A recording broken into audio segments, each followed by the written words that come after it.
Politisi Partai Aceh ini memang sebelumnya kerap disebut-sebut sebagai pemilik dana pokir beasiswa terbesar saat itu. Namun pada sidang yang lalu, Iskandar mengaku justru tidak memiliki koordinator lapangan dan tidak mencari mangsa alias penerima beasiswa maksud saya di tahun 2017 silam. Hal itu diakui dan disampaikan Iskandar saat menjadi saksi pada sidang yang menjerat Suhaimi selaku koordinator lapangan dan Dedi Safrizal yang merupakan mantan anggota DPR Aceh periode 2014-2019 dari Partai Nangro Aceh atau PNA. Iskandar memaparkan itu ya pada sidang Senin 27 Mei 2024 di Banda Aceh.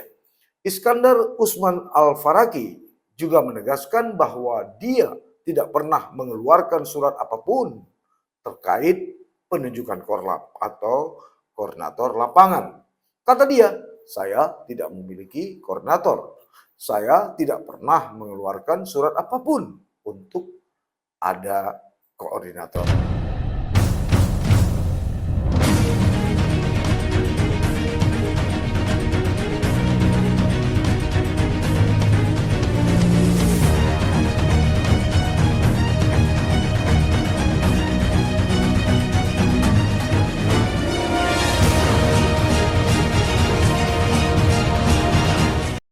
Assalamualaikum warahmatullahi wabarakatuh.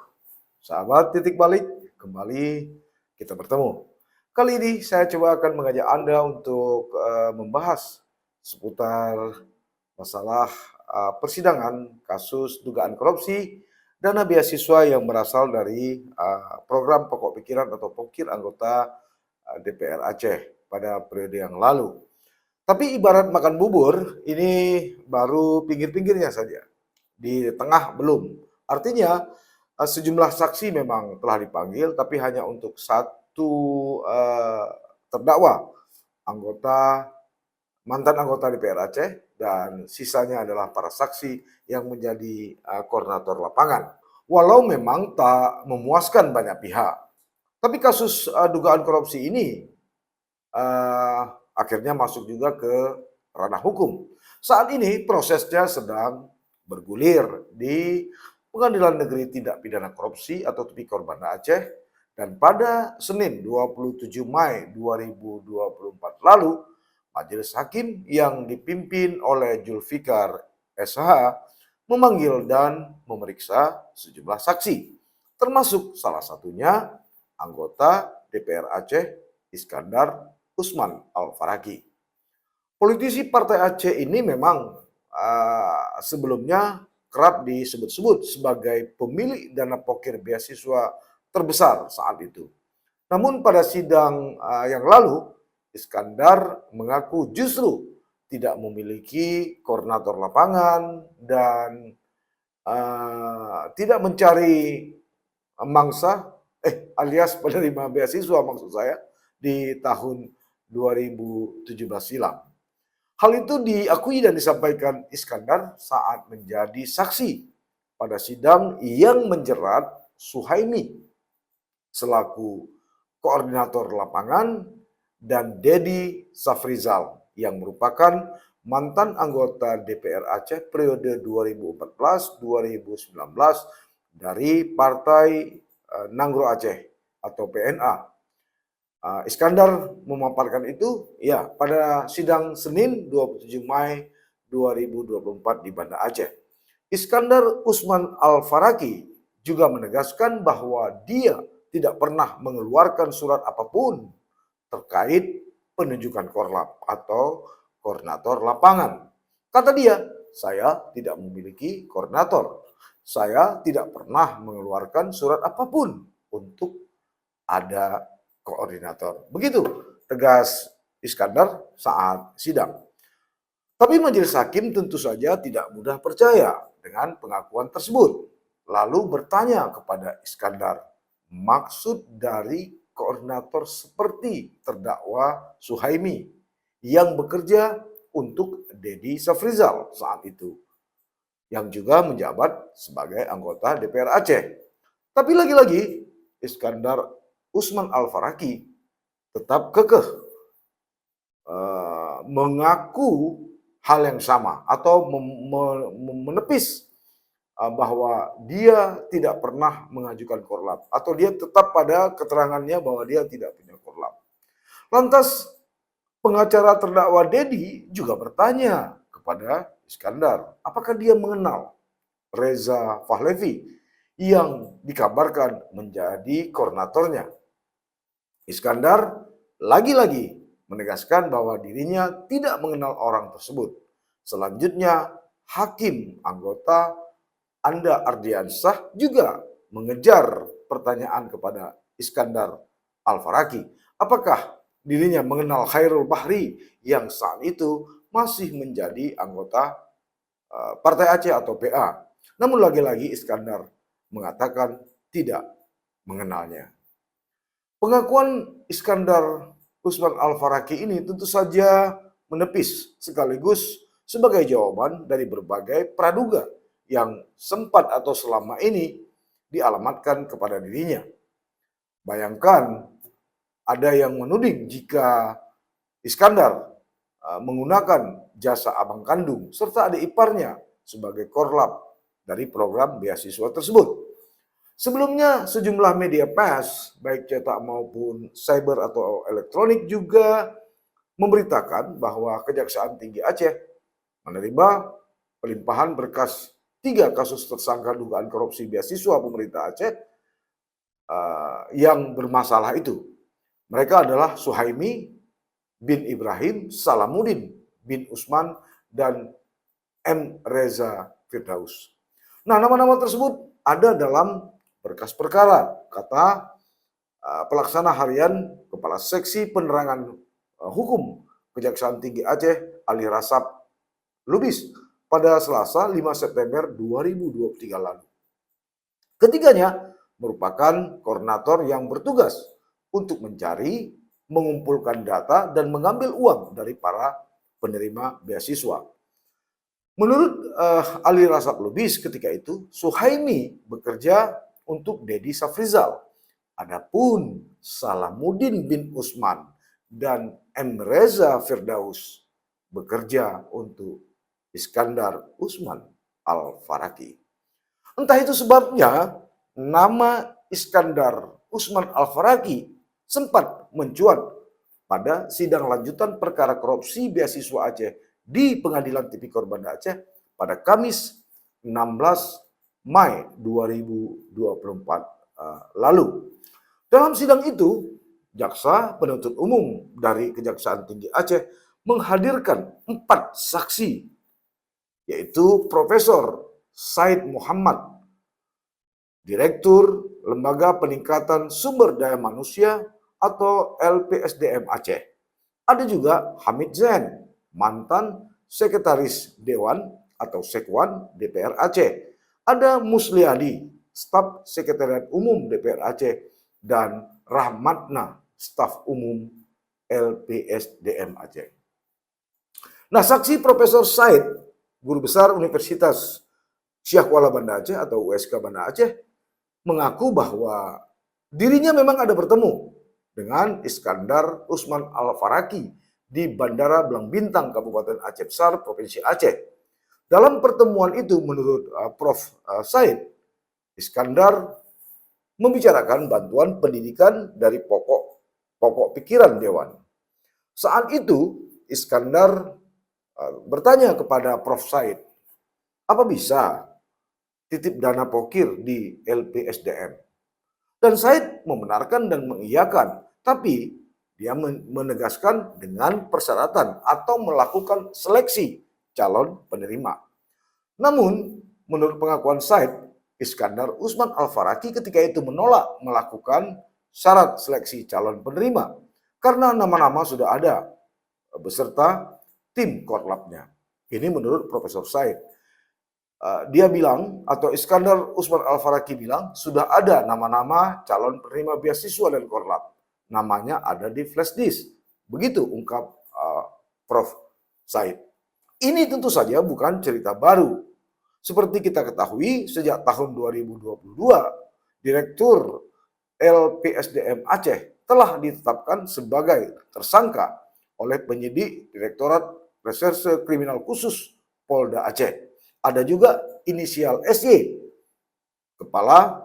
ketika itu Kepala Badan Pengembangan Sumber Daya Manusia atau BPSDM Aceh pada tahun 2017. Sementara itu mantan Ketua DPR Aceh Tengku Muharudin juga dihadirkan sebagai saksi dalam persidangan dugaan korupsi anggaran bantuan beasiswa Aceh di Pengadilan Tipikor Banda Aceh pada Selasa 21 Mei 2024. Selain itu, Jaksa Penuntut Umum juga menghadirkan saksi lain yaitu Ajhadi Cage dan Rusli. Ketiganya menjadi saksi untuk dua terdakwa, yakni Dedi Safrizal, mantan anggota Dewan, dan Suhemi sebagai koordinator lapangan atau Korlap. Nah, saksi Tengku Muharudin dan Cage kepada majelis menceritakan soal proses mekanisme bantuan beasiswa dari pokok-pokok pikiran atau pokir anggota Dewan. Menurut Tengku Muhar, anggaran beasiswa itu berpegang kepada usulan. Selanjutnya diteliti oleh pihak LPSDM Aceh saat itu serta BPSDM. Setelah diteliti terhadap usulan bantuan pendidikan, selanjutnya diserahkan ke BPSDM sebagai teknis penyalurannya. Begitu kata Tengku Muharudin di depan persidangan.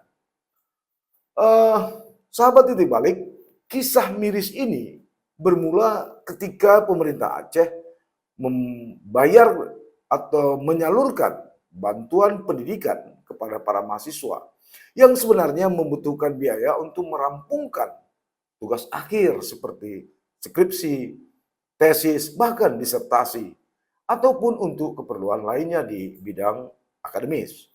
Mayoritas mahasiswa yang mendapatkan bantuan pendidikan bukan beasiswa itu merupakan hasil usulan anggota DPR Aceh melalui dana aspirasinya.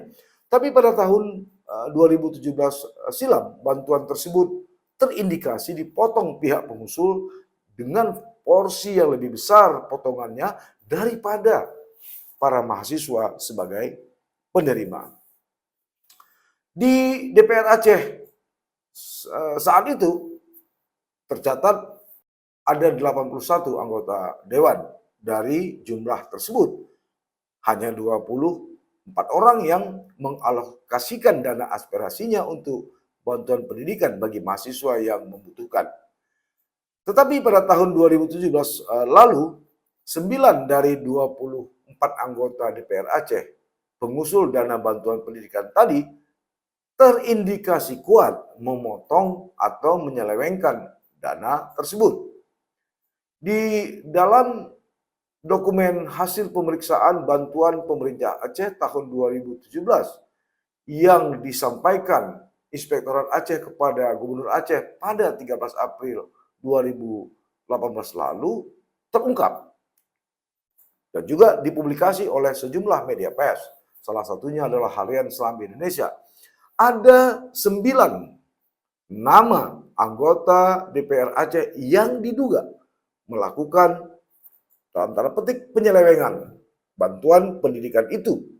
Mereka adalah menurut pemberitaan pers ya, Iskandar Usman Al-Faraki dari Partai Aceh, Muhammad Saleh dari Partai Golkar, Dedi Safrizal dari Partai Nanggro Aceh, Rusli dari Partai Aceh, Insinyur HT Hardansyah dari Partai Demokrat, Muhibbus Sabri SAG dari Partai Persatuan Pembangunan, Jamidin Hamdani dari Partai Demokrat, Yadi Hasan dari Partai Aceh, dan Aminuddin M.Kes dari Partai Golkar. Tapi sejauh ini baru Dedi Safrizal yang duduk di kursi persakitan sebagai terdakwa. Jumlah mahasiswa yang mereka usulkan untuk mendapatkan dana bantuan pendidikan saat itu sangat bervariasi. Demikian pula jumlah pemotongannya. Menurut pemberitaan Harian Serambi Indonesia ketika itu, Iskandar Usman Al-Faraki misalnya mengusulkan 322 mahasiswa dengan total nilai bantuan 7,4 miliar lebih. Lalu kemudian sebagian penerima bantuan tersebut dikonfirmasi atau diuji petik oleh Inspektorat Aceh untuk memastikan apakah mereka benar-benar menerima dana tersebut secara utuh atau tidak. Nah, hasilnya dari 322 penerima yang diusulkan Iskandar Usman Al-Faraki, Inspektorat Aceh hanya meminta keterangan dari 60 mahasiswa. Lalu dari 23 mahasiswa mengaku bahwa dana bantuan untuk mereka dipotong pihak pengusul melalui koordinator. Total pemotongannya sekitar 404 juta rupiah. Nah, bagaimana modus operandi dari dugaan-dugaan tadi? Info yang berkembang atau informasi yang berkembang, masing-masing pengusul menunjuk seorang koordinator atau penghubung.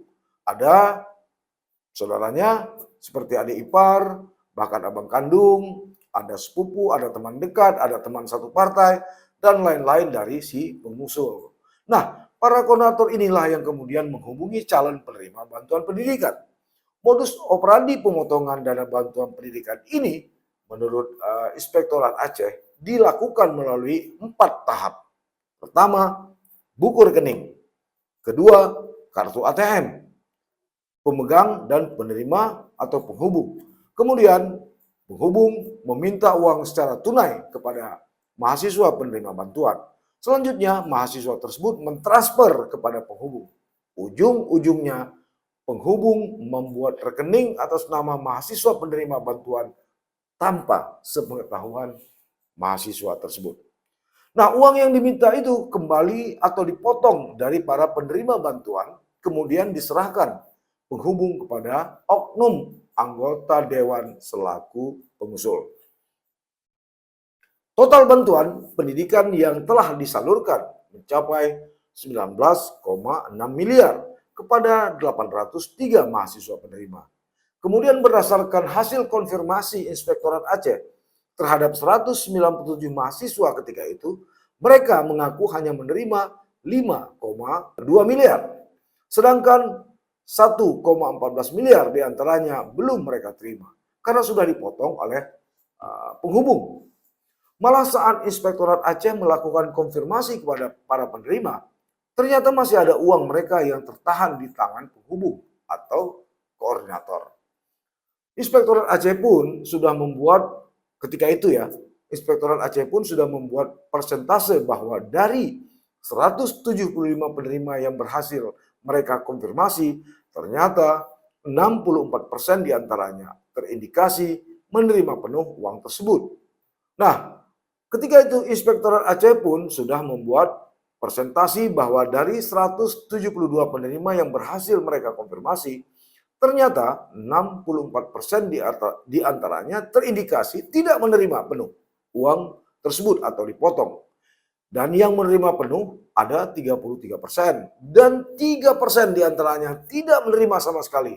Artinya kasus ini patut diduga ada fiktifnya. Lantas bagaimana ujung-ujung dari proses hukum ini?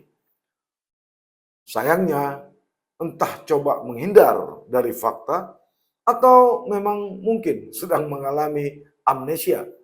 Iskandar Usman Al-Faraki mengaku tidak mengenal Reza Pahlevi yang dikabarkan menjadi koordinatornya, termasuk Khairul Bahri. Pengakuan ini disampaikan Iskandar Usman Al-Faraki pada sidang Senin lalu di PN Tipikor Banda Aceh. Tentu saja, kini harapan masyarakat atau publik kasus yang sudah begitu lama terkatung-katung ini bisa menjadi terang menerang dan berharap andai pun katakanlah berbagai pengakuan tadi telah diucapkan, dilontarkan atau disampaikan sejumlah saksi, mudah-mudahan Majelis Hakim Pengadilan Negeri Tindak Pidana Korupsi Banda Aceh justru tidak mengalami amnesia terkait sejumlah keterangan saksi dan pengakuan dari Iskandar Al-Faraki tadi. Sehingga proses hukum Dari kasus ini tidak hanya menjerat 1-2 orang, tapi bisa mengungkap modus operandinya, konstruksi hukum ini secara lebih terang-menerang. Semoga saja. Sampai bertemu. Assalamualaikum warahmatullahi wabarakatuh.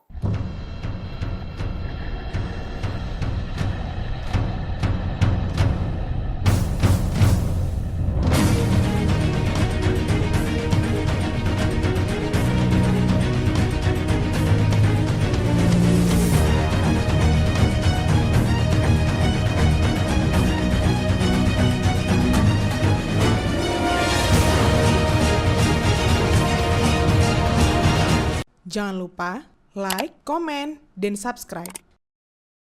Serta aktifkan lonceng notifikasi